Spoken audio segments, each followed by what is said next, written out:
Ni muda mwingine tena ambao nimependa tuzungumze machache na Watanzania wenzangu. Mimi ni mwenzenu, ni Mtanzania mwenzenu ambaye tumekuwa tukiliendesha gurudumu la kutafuta haki katika nchi yetu. Lakini ninalopenda kuongea siku ya leo ni kwamba mimi mwenzenu nimepata changamoto kidogo ya kiafya, nimepata stroke. Kwa hiyo nilikuwa naomba msaada kwenu wa matibabu, kwa sababu peke yangu naona kwamba gharama ni kubwa, na nimeona kwamba niweze kuomba msaada kwenu, kwa yeyote ambaye atakuwa tayari.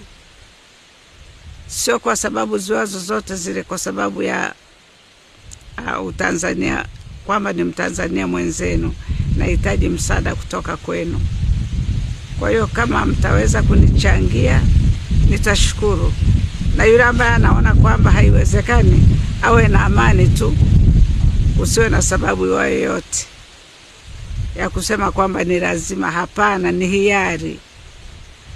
Kwa atakayetaka kunichangia, namba zangu za simu ni 0684 87 40 86. Itatoka kwa jina la mwanangu ambaye ni Dennis Beda. Ni namba yangu, lakini wakati wa kusajili kulikuwa na matatizo kidogo, ilishindwa kusoma wakati naweka vidole. Kwa hiyo ilibidi aniwekee yeye, maana ilikuwa ni siku ya mwisho katika kusajili.